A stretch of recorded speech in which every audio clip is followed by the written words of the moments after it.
Magandang umaga po. Ito po si Pinay Farmer dito sa Thailand. Ipapakita ko po sa inyo ang lahat ng mga variety ng mangga na nandito sa farm po namin. So, unang-una, ito po. Ito yung manggang ito ay malaki.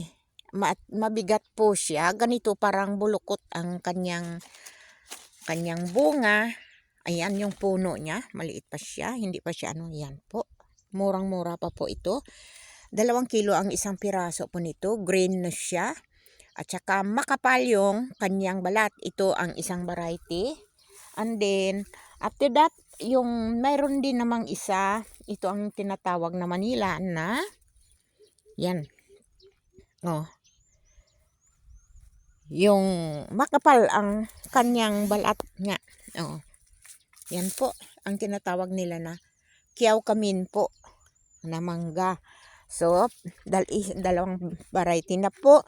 At saka meron pong dito, habang ako'y naglalakad, ito, puntahan natin yung apple mango grain. Ito po. Yan, maliliit lang siya, ganyan lang siya kalaki. Pero meron ding apple mango na medyo malaki po dito. Ayan, yan ang apple mango grain. Ito naman ang apple mango purple. Ito ay maliliit po ito. Yung apple mango green purple na ito ay maliliit po na klase. Isang variety din po ito. So, puntahan po natin. Marami pa po tayong pupuntahan. Ay yung puntahan natin yung puno ng mangga na ay yung apple mango green pero malalaki po siya. Marami po. Ito muna, puntahan natin ito. Ito ang tinatawag nila na Mamwangman. Yan, isang variety din po ito. Ganyan lang siya yung puno niya. Ayan, isang variety din po. Kasi maraming klaseng variety po dito na dito sa farm na mango. Ito naman ay ang mangga, isang piraso ay 2 kilo pero purple po ang kulay. Isang variety din po ito. So, andito na naman, pero yung apple mango na maliliit, pero po siya, maliliit lang siya. Yung maliit lang yung kanyang isang bunga, maliit lang, hindi, basta maliit lang siya, hindi siya malaki. Yan, pero pahaba. Ayan. So, doon naman tayo punta sa doon. Yung apple mango na malalaki at saka green po siya. Ito. Yan. Yan ang puno niya. Pero green po siya. Hindi siya purple. Green po siya. Pero malalaki po siya. Yung 1 kilo ay 2. Ano ba yun? Yung isang piraso ay 2 kilo. So, ang ito naman, apple mango na malaki. Ayan. Purple ang kulay.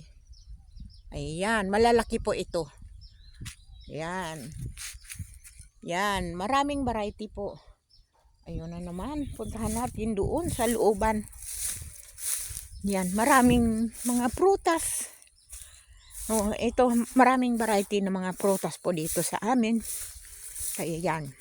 Yan din yung apple mango na. Hindi na ba. Yung purple mango na pahaba. Yan. At saka mayroon ding nasa mango, apple mango na medyo nasa medium size lang siya. Ayan, green ang kulay ito. Medium size po ito. Yan po. Saka marami, puntahan pa po natin yung iba. Maraming mga variety po. Dito sa looban ng manggang ito.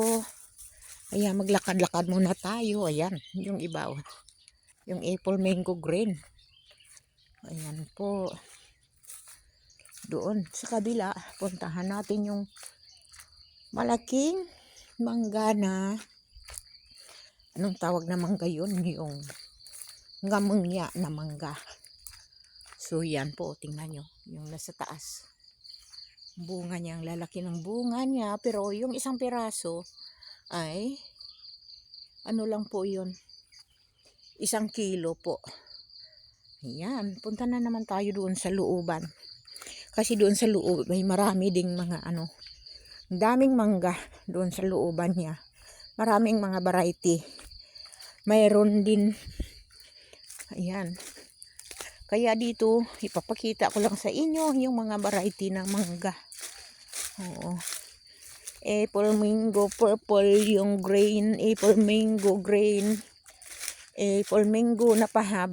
Ano ba yan? Yung mango na pahaba. Purple ang kulay. At saka mayroon din kaming mango na anong tawag nila na mango yun, yung mamuang dogmay ang sabi nila. Ayun, maganda yun kasi hindi mataas yung puno niya yan. Naglalakad pa ako kasi sobrang ang lawak kasi eh. Kaya papanoorin nyo muna ako sa inyo. Yan.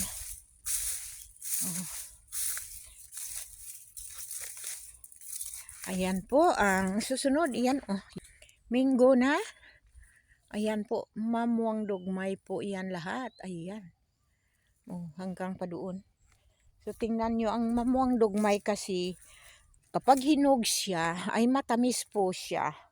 Sobrang tamis at saka sobrang sarap po. Pero maliit lang siya. Ayan. Oh, yan. Ito hindi pa hinog. Mura pa po ito. Ayan. So doon naman sa looban, hindi ko lang may mango din na sobrang maliit po siya. Mas maliit pa siya sa itlog ng manok. Ayan.